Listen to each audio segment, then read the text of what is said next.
नवरात्रिर पवित्र दिन रे घर को नहीं आसंतु एही गछर चेर आपणक जीवन रे चलीथिबा समस्त दुख कष्ट एवं समस्यार होइजिब अंत। एहा सहित आपणकर समस्त मनोस्कामना मध्य पूर्ण होइजिब।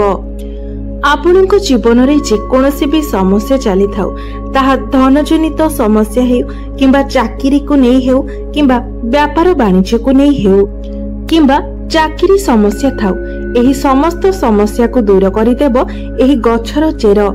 अनेक प्रकारर रोग बाध्यरु मध्य एहा आपणको रक्षा करिथाए। सेथिपाई आपण माने भिडियोटी को स्किप न करी शेष पर्यंत निश्चय देखंतु।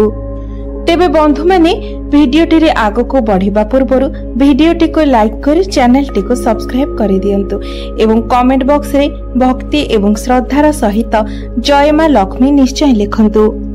तेबे बंधु माने एही गछटी सहित आपण माने समस्ते भल भाबरे परिचित देबे एवं एही गछटी को एक साधारण गछ भाबे एहाको आपण अणदेखा मध्य करि देइथिबे। एमिति कि जदि आपणकर घर पाखरे एही गछ उठिथिबो तेबे आपण एही गछ को अनाबना गछ भाबे ओपाडी की फोपाडी मध्य देइथिबे। तेबे बंधु माने आपण माने जानि रखिबा उचित जे एहा कोनोसी अनाबना गछ नुहे। एहा एक एपरी चमत्कारी गछ जेउथिरे भगवान शिव शंकर भगवान शनिदेव एवं मां लक्ष्मीकर वास होइथाए। एमिति कि एही गछर मूलरे मां गंगाकर मध्य वास होइथाए।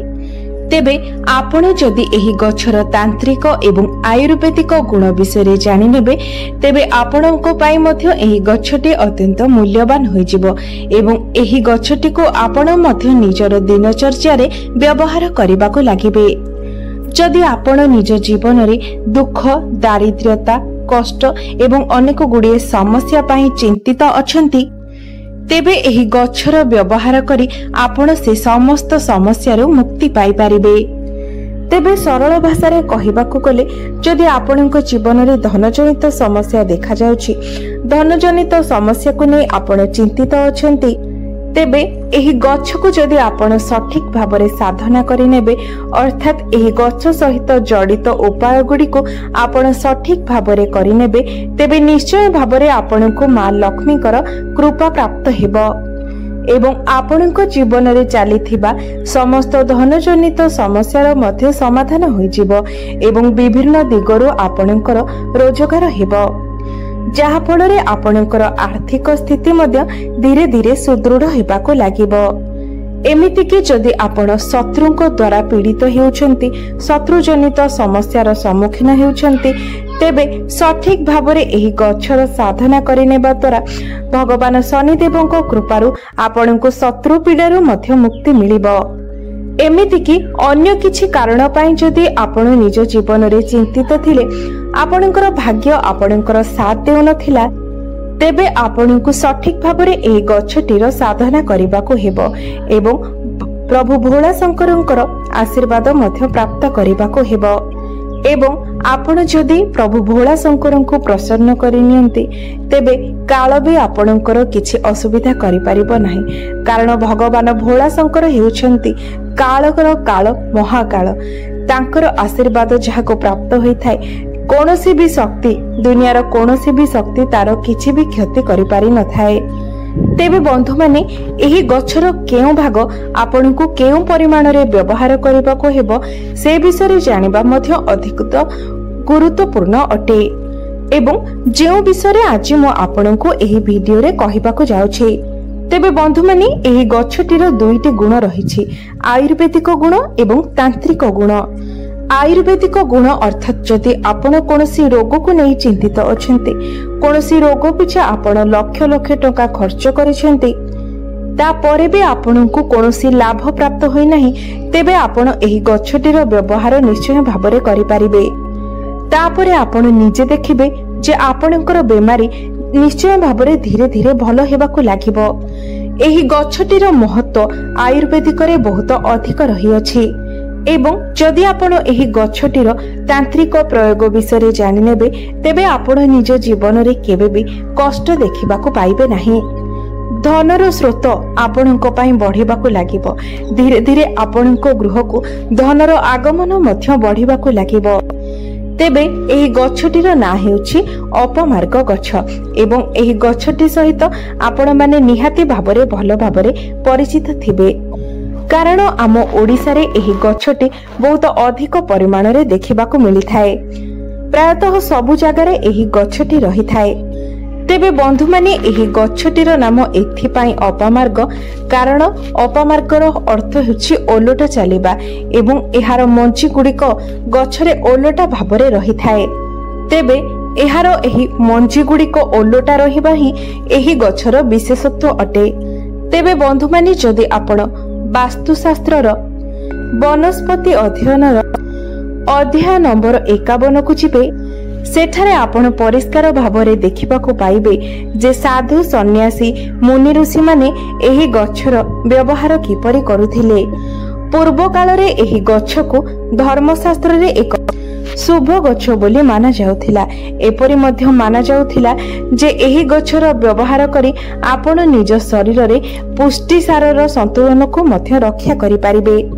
तेबे पूर्व काल रे जेतेबेले मुनि ऋषि माने मास मास धरी भगवान को तपस्या करुथिले, भगवान को आराधना रे लीन रहुथिले, सेतेबेले सेमाने एही गछर मंजीर खेचुड़ी किंबा खीरी बनाई खाउथिले, जहा फल रे 10 दिन पर्यंत सेमानंकु भोक शोष लागु नथिला।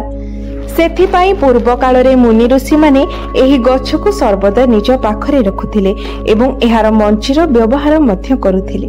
एहा एक चमत्कारी गछ अटे, कारण एहा उपरे अमृतर किछि बुंदा मध्य पड़िथिला।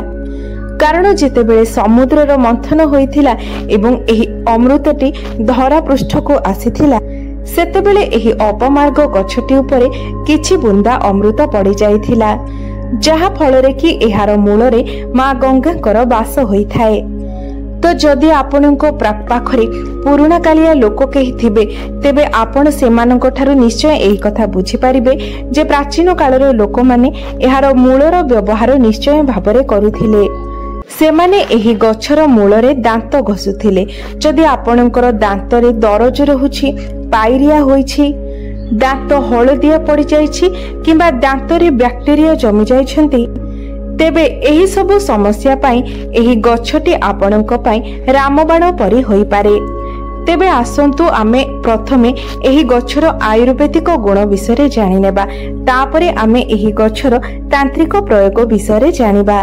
तेबे एहार प्रथम आयुर्वेदिक गुण हेउछि, जदि आपण दांतरे दरज अनुभव करूछंती, दांत मूलरे बैक्टेरिया जमी जाइछि, अनेक औषध खाइला परे मध्य आपणकु कोनोसी उपशम मिलु नाही, तेबे मात्र 15 दिन पर्यंत भी जदि आपण एही गछर मूल किंबा चेररे दांत घसंती, तेबे देखिबे आपणकर दांत जनित समस्या तुरंत ठीक होई जिवो। एवं जदि आपण आपणकर माढ़ी रे कोनोसी प्रकारर समस्यार अनुभव करूछंती, तेबे लगातार 1 मास पर्यंत एहार मूलरे दांत घसिबा द्वारा माढ़ी जनित समस्या मध्य दूर होई जिवो। जदि आपणकर दांत गुड़िक हलदिया पड़ी जाइछि, तेबे एपरि माना जाए जे अपमार्ग चेर किंबा मूलरे दांत घसिबा द्वारा दांत गुड़िक मोती परि चमकी उठी थाए। बंधु माने आजिका जुगरे अनेक लोकंकर आंठुगोटी जनित समस्या देखिबाकू मिलुछि। अनेक लोकंकर आंठु गंठी रे जंत्रणा अनुभव हेउछि एवं अनेक औषध एवं तैलर व्यवहार परे मध्य सेथिरे कोनोसी उपशम मिली पारु नाही। तेबे एपरि परिस्थिति रे एही गछर प्रयोग ही आपनको निश्चय भाबरे उपशम प्रदान करि परिबो। सेथिपई आपण अपमार्ग गछर किछि मूल नै आसंतु एवं एहाको खरारे भल भाबरे सुखाई दियंतु। तापरे भल भाबरे सुखी गला परे आपण सेही चेररे पाउडर बनै नियंतु एवं सोरिष तेल रे सेही पाउडर को भल भाबरे फुटाई तापरे सेही तेल को आपणकर जंत्रणा हेउथिबा स्थान रे मालिश करंतु। तेबे एही प्रयोगटी जदि लगातार 2 मास पर्यंत आपण करंती, तेबे निश्चय भाबरे आपणको जंत्रणारो उपशम मिलिबो। बंधु माने आयुर्वेद रे एही गछटीर बहुत अधिक महत्व रही अछि। तेबे ଏହି ସବୁ ସମସ୍ୟା ଗୁଡ଼ିକ ପାଇଁ ଆପଣ ଏହି ଗଛଟିର ପ୍ରୟୋଗ ନିଶ୍ଚୟ ଭାବରେ କରନ୍ତୁ, କାରଣ ଏଥିପାଇଁ ଆପଣଙ୍କୁ ପଇସା ଖର୍ଚ୍ଚ କରିବାର କୌଣସି ଆବଶ୍ୟକତା ନାହିଁ। ମାତ୍ର କିଛି ଦିନ ସମୟ ଦେବାର ଅଛି। ତେବେ ଆପଣ ଲଗାତାର ଭାବରେ ଯଦି ଏହି ଗଛଟିର ପ୍ରୟୋଗ କରିନିଅନ୍ତି, ତେବେ ନିଶ୍ଚୟ ଭାବରେ ଆପଣଙ୍କୁ ଆପଣଙ୍କର କଷ୍ଟରୁ ଉପଶମ ମିଳିବ। ତେବେ ଏବେ ଆସନ୍ତୁ ଜାଣିନେବା ଏହି ଗଛଟିର ତାନ୍ତ୍ରିକ ପ୍ରୟୋଗ ବିଷୟରେ। ବନ୍ଧୁମାନେ, ଆପଣମାନେ ଜାଣିଥିବେ ଏପରି ଅନେକ ବ୍ୟକ୍ତି ରହିଥାନ୍ତି ଯେଉଁମାନେ ସର୍ବଦା ସେମାନଙ୍କ ଶତ୍ରୁଙ୍କ ଦ୍ୱାରା ପୀଡ଼ିତ ହୋଇଥାନ୍ତି। ପ୍ରତ୍ୟେକ ଦିନ ସେମାନଙ୍କୁ ଶତ୍ରୁଙ୍କ ଦ୍ୱାରା କିଛି ନା କିଛି ଅସୁବିଧାର ସମ୍ମୁଖୀନ ହେବାକୁ ପଡ଼ିଥାଏ। ସେମାନଙ୍କର ଶତ୍ରୁମାନେ ସର୍ବଦା ସେମାନଙ୍କର କିଛି ନା କିଛି କ୍ଷତି କରିବା ପାଇଁ ଚାହିଁଥାନ୍ତି। ତେବେ ସେଥିପାଇଁ ଆପଣଙ୍କୁ ଶନିବାର ଦିନ ଏହି ପ୍ରୟୋଗଟି କରିବାର ଅଛି।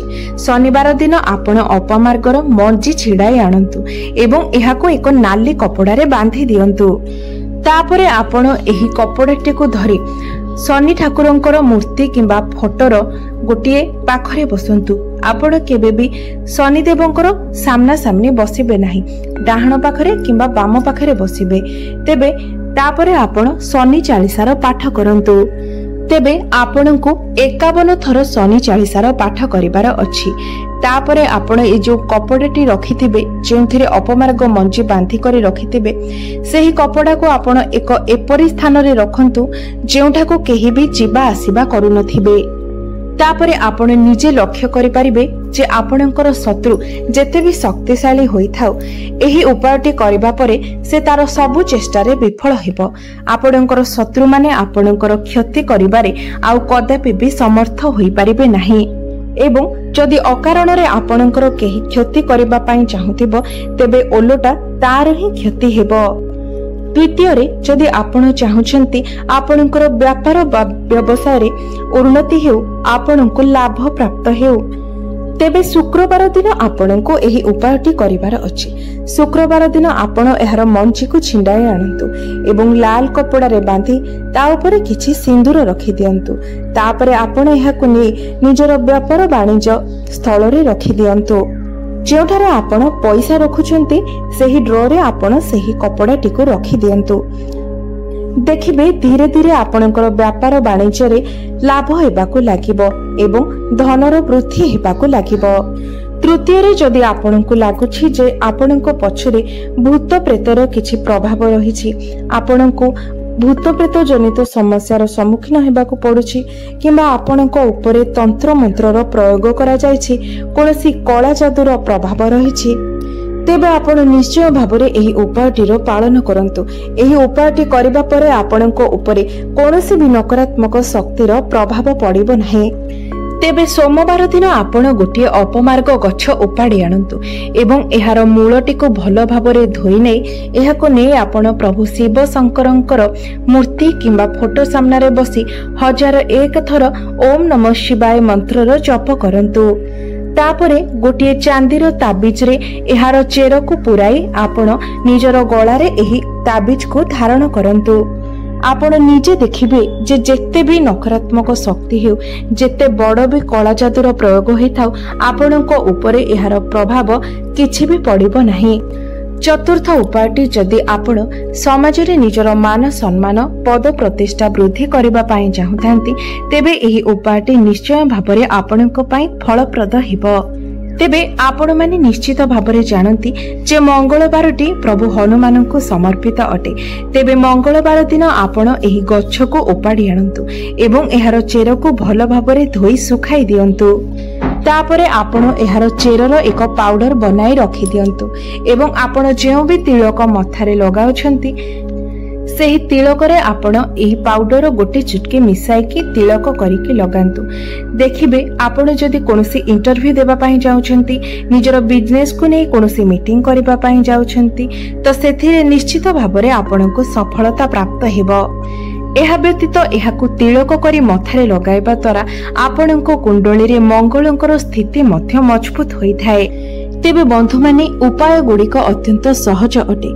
आपण जदि निजर किछि समय बाहर करी विश्वासर सहित एही उपाय गुड़िकर पालन करंती तेबे देखिबे निश्चय भाबरे आपणको एहार लाभ प्राप्त हेबो। तेबे बंधु माने मोर एही भिडियोटी जदि आपण मानको भलो लागिथाय तेबे भिडियोटी को लाइक करी चैनल टी को सब्सक्राइब करि देबे एवं कमेंट बॉक्स रे जय मां लक्ष्मी निश्चय लिखिबे।